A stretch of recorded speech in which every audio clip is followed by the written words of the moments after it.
Good evening everyone. आप सभी का स्वागत है नर्सिंग मेडिकल एजुकेशन में। आज हम डिस्कस करेंगे यूनिट 3 का टॉपिक एंजाइम, जो कि 5 मार्क्स का आता है। उसका क्वेश्चन ऐसा आता है, define enzyme, classify the enzymes. तो चलिए इसका डिस्कशन करें। डेफिनेशन क्या है एंजाइम की? Enzymes are biological catalyst made up of proteins, कुछ आरएनए को छोड़कर, है ना। एंजाइम्स की तरह जो काम करते हैं, जिन्हें हम राइबोसोम कहते हैं, ये रिएक्शंस की स्पीड बढ़ाते हैं, एक्टिवेशन एनर्जी को कम करते हैं और रिएक्शन को स्पेसिफिक डायरेक्शन में होने देते हैं। तो एंजाइम्स क्या है? Enzymes are biological catalyst. Catalyst मतलब उत्प्रेरक, मतलब किसी भी क्रिया को बढ़ाने का, उत्प्रेरित करने का ये काम करते हैं। ठीक है, तो ये डेफिनेशन आप उसमें लिख सकते हैं। सभी प्रोटीन्स होते हैं, लेकिन आरएनए को छोड़ करके प्रोटीन्स होते हैं।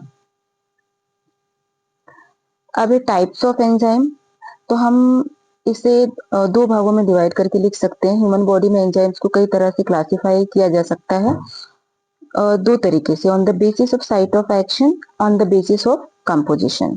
तो on the basis of site of action में इंट्रासेल्युलर और एक्स्ट्रा सेल्युलर। तो इंट्रासेल्युलर एंजाइम्स में क्या आएगा? जो सेल के अंदर काम करते हैं, जैसे ग्लाइकोलाइसिस एंजाइम्स जो है, जो सेल के अंदर जो रिएक्शंस होती हैं। और जो एक्स्ट्रा सेल्युलर हो वो सेल के बाहर, जैसे कि बाहर सिक्रीट होकर काम करते हैं, जैसे डाइजेस्टिव एंजाइम्स हैं, अमाइलेज, लाइपेज। तो ये एक्स्ट्रा सेल्युलर, तो हम इनको इस तरीके से डिफाइन कर सकते हैं। नेक्स्ट है on the basis of composition. तो कंपोजिशन के अकॉर्डिंग सिंपल एंजाइम्स केवल प्रोटीन से बने होते हैं, जैसे कि पेप्सिन। और कॉन्जुगेटेड एंजाइम्स में holoenzymes, protein part apoenzymes plus non protein part cofactor या कोएंजाइम। कोफैक्टर्स में मेटल आयंस होते हैं, जैसे मैग्नीशियम, जिंक और आयरन होते हैं। कोएंजाइम्स में ऑर्गेनिक मॉलिक्यूल्स होते हैं, जैसे एनएडी और एफएडी। अब थर्ड है एंजाइम क्लासिफिकेशन। सिस्टम के अनुसार, इसी सिस्टम के अनुसार 6 क्लासेस हैं इसकी। तो जो 6 हैं ये बहुत इंपॉर्टेंट है, इनके नाम हमें रखने चाहिए, क्योंकि ये इनके नाम हमें लिखने ही पड़ेंगे। तो oxido reductase, transferase, hydrolysis, lysis, isomerase and ligase. ये 6 एंजाइम्स होते हैं। तो इनको देखते ही इनका वर्क क्या क्या है। तो ऑक्सीडो रिडक्टेस क्या है? ऑक्सीडेशन या रिडक्शन करवाते हैं। इसके नाम से ही क्लियर हो रहा है, ऑक्सीडो रिडक्टेजेस, मतलब ये ऑक्सीडेशन करेंगे और रिडक्टेज करवाएंगे। एग्जाम्पल क्या है इसका? Lactic dehydrogenase. ये नेक्स्ट वीडियो में मैं आपसे डिटेल में बताऊंगी, क्योंकि ये किस तरीके से एंजाइम इसमें इन क्रियाओं में रिएक्ट करते हैं। सेकेंड है ट्रांसफरेज एंजाइम। ट्रांसफरेजेस में एक ग्रुप को ट्रांसफर करते हैं, मतलब एक ग्रुप से दूसरे ग्रुप को ट्रांसफर करेंगे। तो एग्जाम्पल के अमाइनो ट्रांसफरेज काइनेस। थर्ड है हाइड्रोलाइसिस। हाइड्रोलाइसिस में हाइड्रोलाइसिस रिएक्शन करवाते हैं।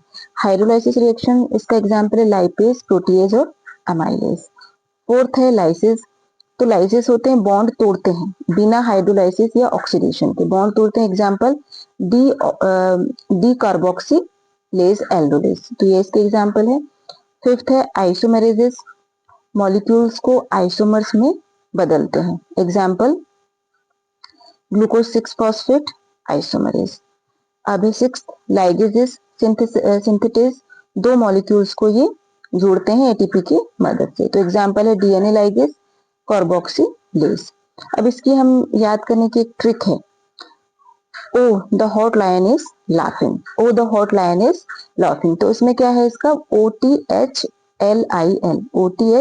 OTHLIL इसकी ये ट्रिक है। तो ओ से oxido reductase, oxido redact. T से ट्रांसफरेजेस, एस से हाइड्रोलाइसिस, एल से लाइसिस, आई से आइसोमेरेजेस और एल से फिर लाइगेजेस। तो ये इसकी शॉर्ट ट्रिक है, जिससे आप इसे याद कर सकते हैं।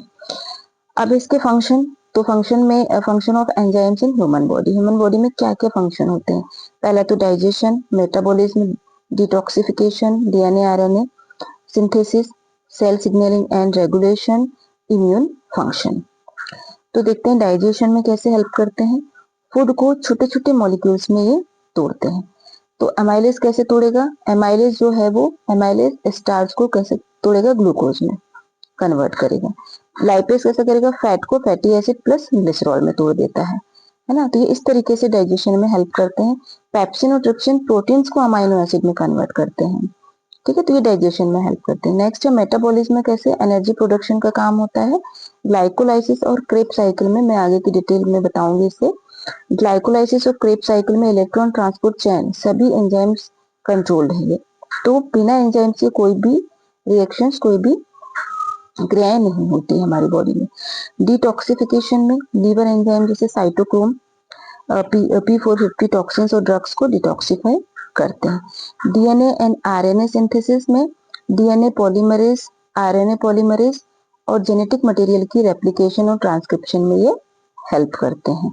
तो ट्रांसक्रिप्शन में भी एंजाइम की मदद से ही क्रियाएं होती हैं। सेल सिग्नलिंग एंड रेगुलेशन में काइनेजेस और फॉस्फेटेजेस हार्मोन्स और सिग्नल्स का भी एक्शन रेगुलेट ये करते हैं।